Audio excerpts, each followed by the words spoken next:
I had an absolutely lovely Mother's Day. My kids, the older two, came back from college, and my husband got me the lovely roses, and my oldest daughter got me the orchid, and my middle daughter, and along with some yarn she got me for knitting, brought home this awesome, it is a Kenmore sewing machine. I went ahead and did some research on it. Look at that thing. I mean, and it is heavy, heavy, heavy. I just look at it and I'm like, God, that's like right out of the Jetsons. That's what I think of when I see it. The Jetsons. Anyway, it's from my research, what I can tell is it's from the early 60s. It's supposed to actually be in its own table, but obviously over the years, table got damaged or lost or something, who knows. And she said, and she forgot to bring it, but she'll bring it next time when she comes home for the summer. It does have the electric cable and the foot cable, and she said it works, she just can't get the tension to work. So I will work on that and see if I can actually get it usable. But even if not, that is totally going up in my sewing room as a decoration. I love it.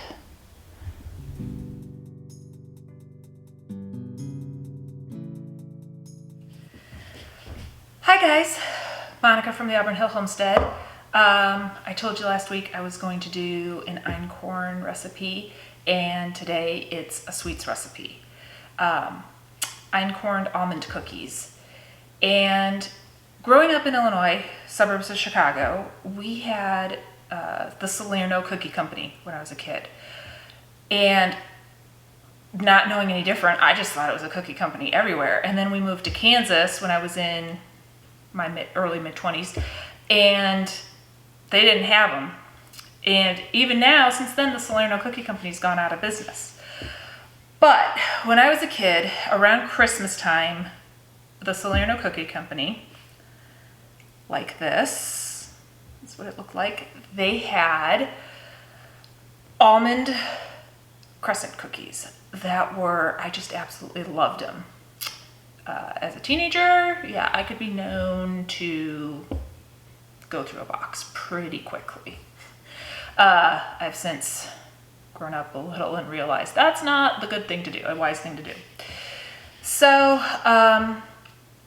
I love everything almond. I think I've said that on this channel before. Anything almond flavored, I am down for it. I absolutely love it. So when I was thinking about this, and you know, I miss those cookies, and there's no way to get them again that I know of anyway. And I would think if you could find them, they're either one, old, really old, or two, they're gonna cost a small fortune. So I decided to try to come up with a recipe that reminds me of them and is also a little healthier. Double win. So today's recipe is gonna be einkorn almond cookies.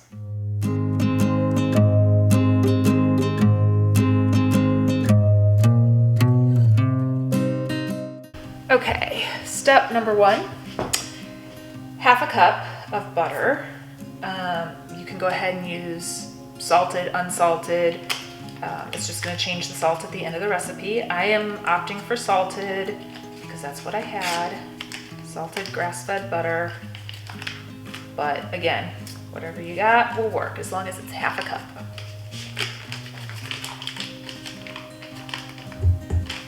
And then 3/4 of a cup of unrefined cane sugar. Again, if you have just plain old sugar, go for that. Just make sure it's 3/4 of a cup. I do have organic unrefined cane sugar here.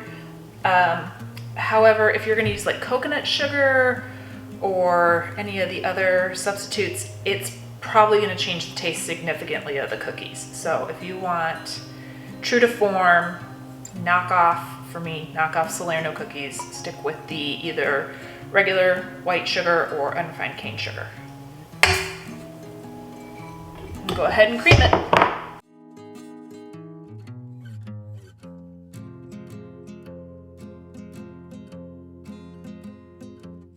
Next, I've got 1 cup of einkorn flour, all-purpose einkorn flour, or mine is ground out of my stone mill grinder, mock mill.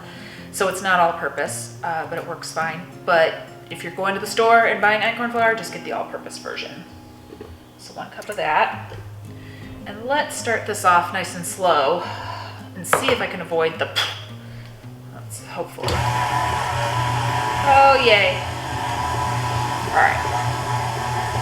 Just let that get incorporated a little bit. And then I have 1 1/4 cup of almond flour.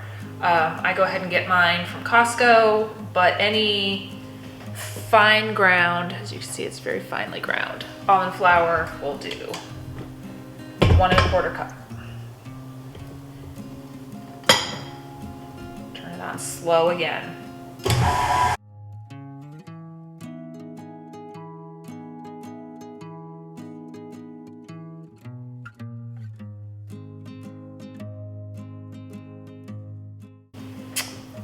Okay, next I'm just gonna do 1/4 teaspoon of salt because the butter is salted. Like I said, if you do unsalted butter, go ahead and up the salt to 1/2 teaspoon, 3/4 teaspoon-ish. 1 more turn on to get it through. We have 1 egg, straight from the chicken's butt this morning.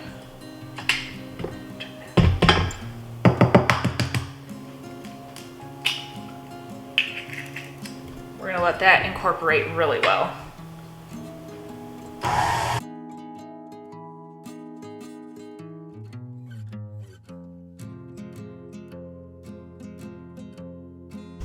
As you can see, we've got quite the nice cookie dough formed there. All right, and the last step is 2 teaspoons of vanilla.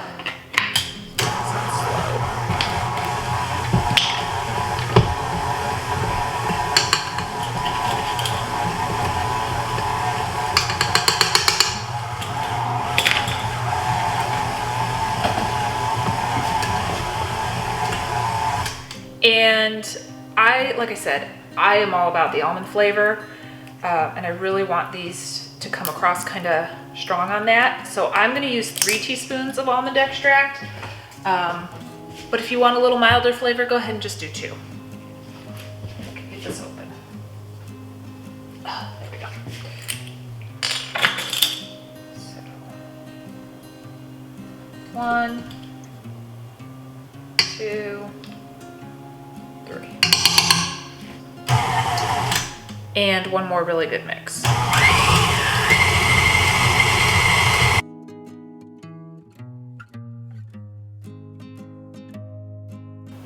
All right, I got my little scooper to try to make the most uniform cookies I can. See how that goes. Ultimately, you should get, spatula here. Ultimately, you should get 24 cookies out of this. But that just depends on the size you're making, obviously, and so I'm doing, I don't know, is it like a 1.5 inch scoop?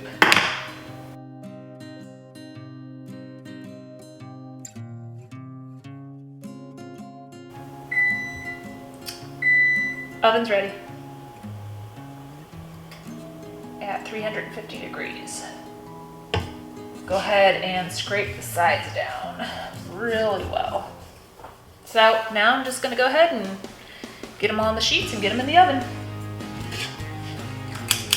When you are putting them down on the sheets, go ahead and press them down just a little bit, kind of like a peanut butter cookie.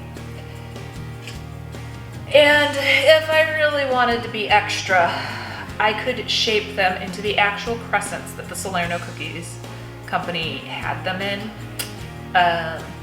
It's not Christmas, and I just want the cookies, so I'm not gonna be extra today.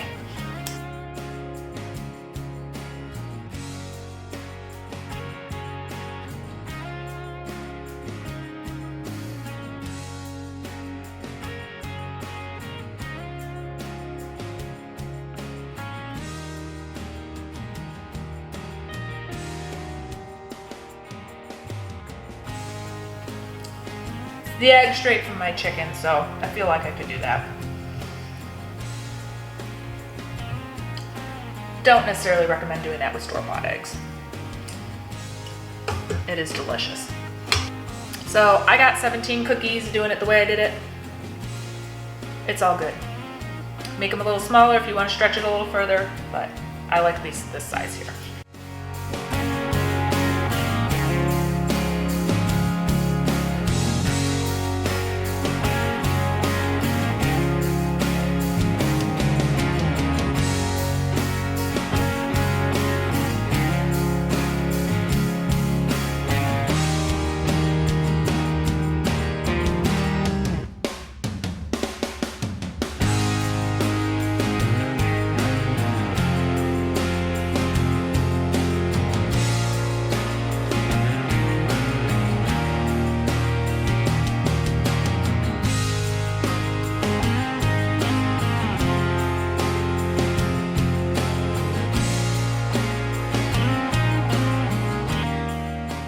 Those cookies were in the oven for about 18 minutes. Now, normally I don't have cookies in the oven that long. So I'm not sure what happened. My oven has been wonky in the past. I feel like 18 minutes for most ovens would probably be a little too much. Maybe keep it around 15. But just keep an eye on them. What you want is just a little bit of that nice golden edge to them. Just a little bit there. And then I left them on the cookie sheet, on the baking sheet, for a couple minutes just to cool down, so they didn't fall apart. Let them cool on the rack for a little bit. And if you want to go and do the full route, I'll tell you, hold on. I mean, these taste absolutely perfect and divine just by themselves. But if you want to do the full Salerno cookie route, make them a little less healthy. I mean, hey, they had almond flour, that's protein, and the Einkorn flour is easy on the gut, so they're healthier cookies. But if you want to spruce them up just a little bit and make them like the true Salerno cookies, powdered sugar is your friend. We're just gonna sprinkle a little bit on them. Not go crazy. Sprinkle a little bit.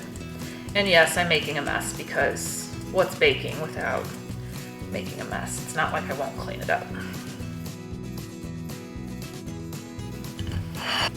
A homemade, delicious replica of a childhood, one of my favorite cookies from childhood. So anyway, I hope you guys enjoyed the recipe and enjoy making them. And if you like the channel and like what you see, please don't forget to hit that subscribe button and the like button. And I hope you all have a great rest of your week. Bye.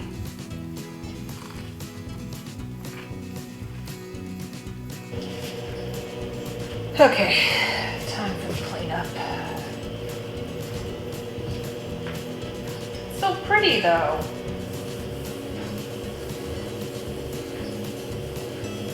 It's like Christmas in May.